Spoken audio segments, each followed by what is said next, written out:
Hey guys, it's Bailey. Welcome back to the channel and thanks for tuning in to a video that is going to be all about my routine for getting a dewy finish, natural coverage looking face makeup. I've slowly been inching my way from loving all matte makeup into the glowiness, and I feel like we have reached full on dew, like moist looking skin. Sorry if you hate that word. I don't mind that word, but just in case that's a thing for you, we're gonna stick with dewy. That's the last time you'll hear that word in this video. But basically, I'm gonna walk you through step by step the products that I use to get this kind of coverage with this kind of glow, specifically if you have combo to oily skin and you have issues with glowy makeup lasting on you. It took me a long time to come to a place where I wanted to actually add glow and shine to my skin as someone with combo skin, because my skin had no issue creating its own, if you know what I'm saying.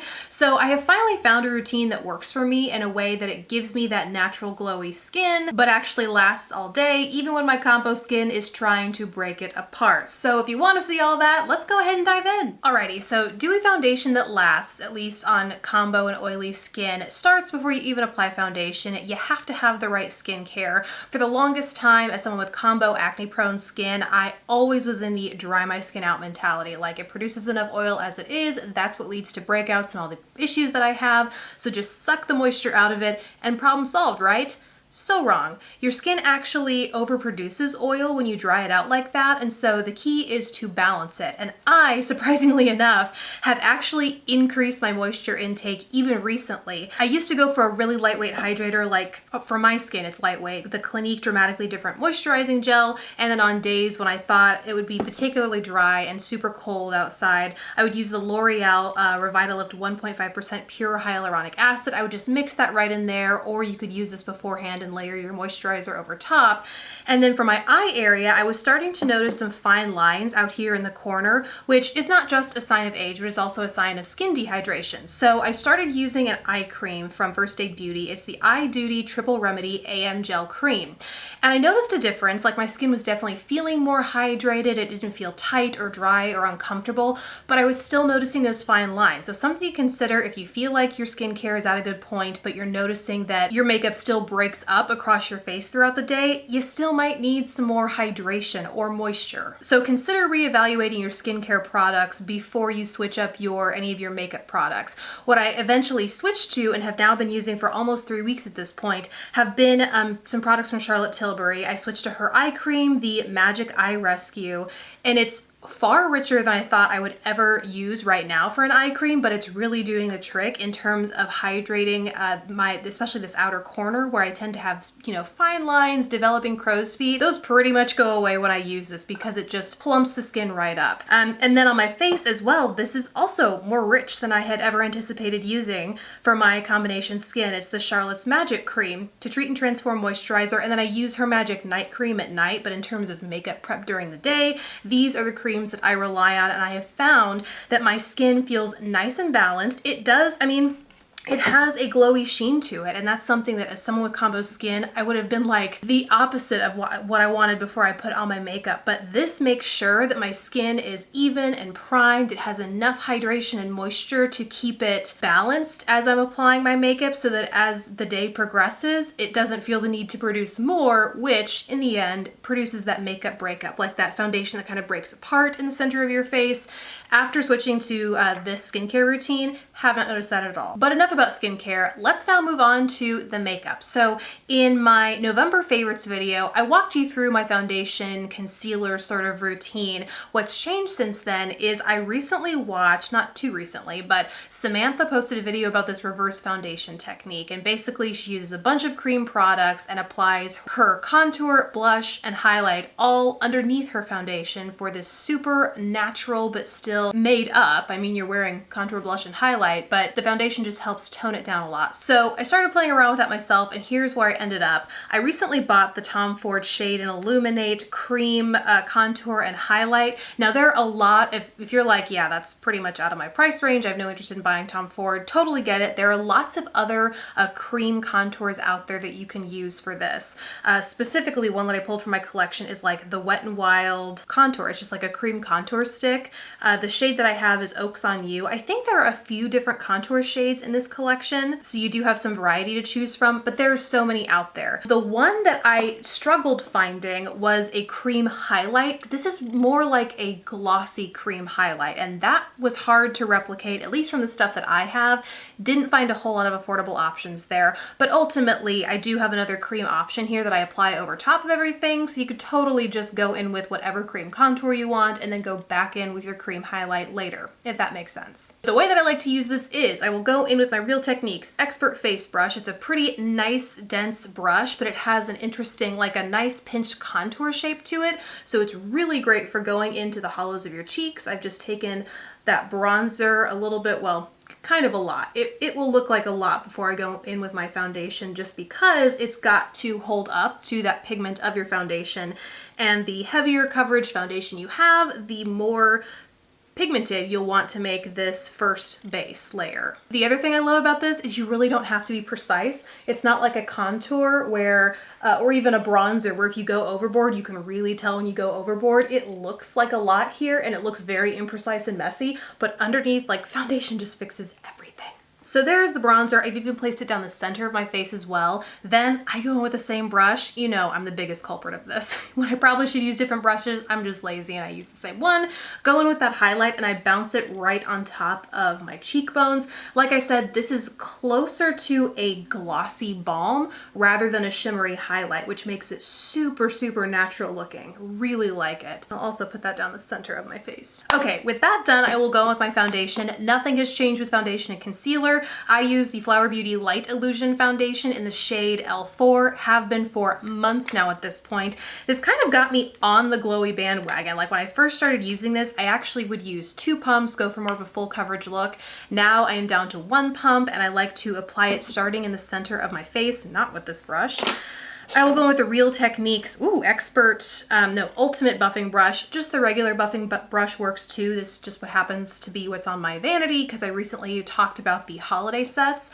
But I will go in with my 1 pump, take a little bit of it, and start in the center of my face. Start like in the under eye area, down the center of my nose, where I might want more coverage because I have more hyperpigmentation there.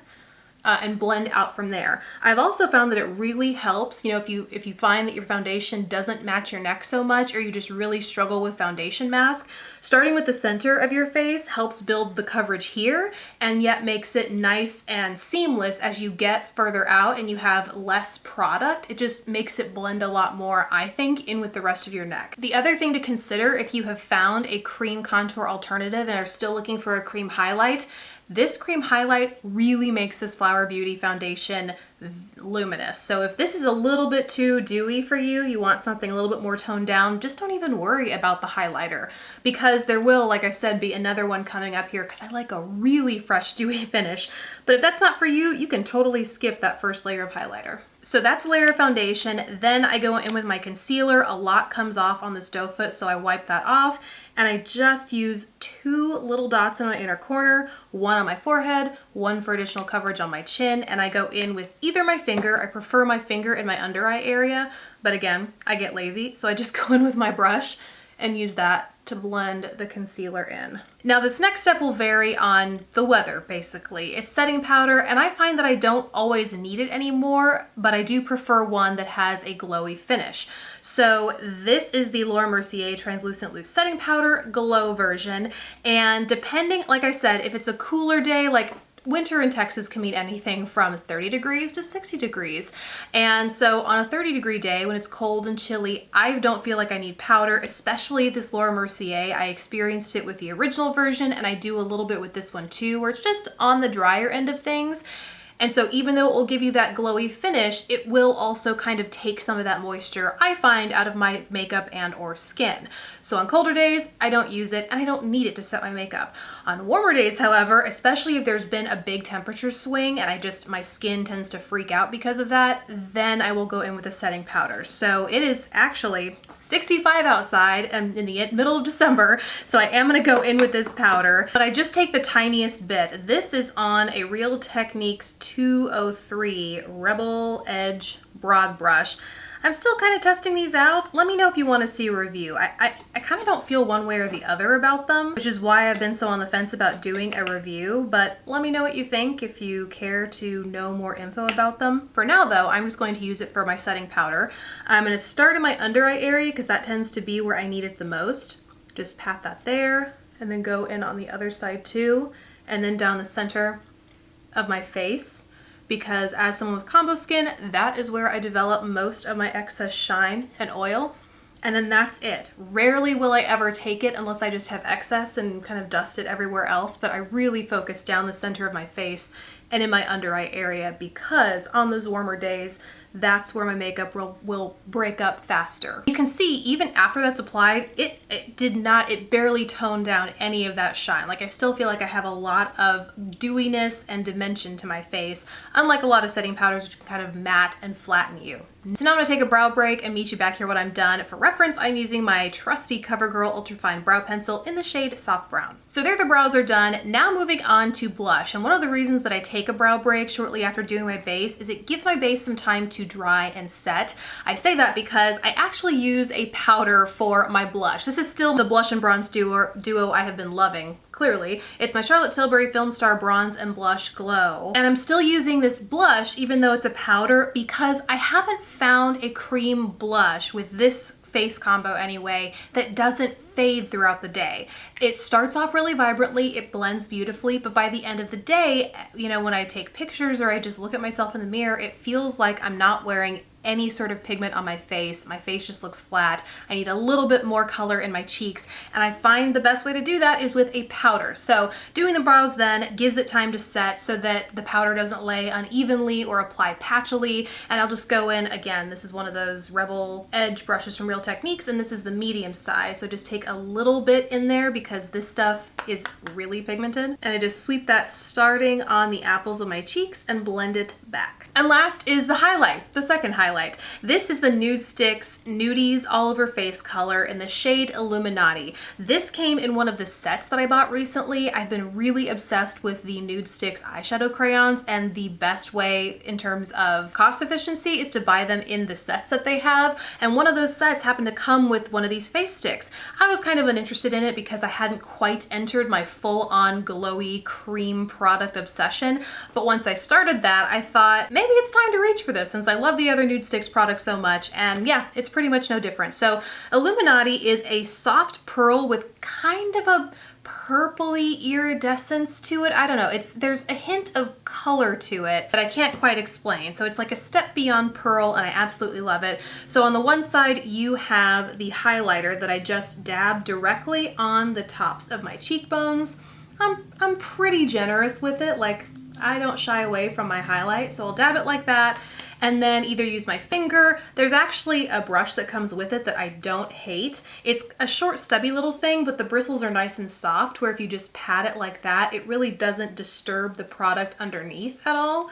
So this is actually one of the rare, not rare, but sometimes it's hard to find a product where both the product and the tool that comes with it are actually good. And this I really like because it looks like a wet gloss on the skin. Like it looks, I don't know, like you just came out of the beach or the shower or something. But it looks like that all day without getting too out of control with the shine or without drying down. And it doesn't feel tacky. Like so frequently with highlighters, I'll touch or cream products in general, I can touch my face throughout the day and it still feels like the product hasn't set. It's just uncomfortable and gross feeling, and that is not the case at all with this. So it does fully dry down, but it just maintains that gorgeous, glowy, dewy finish to it.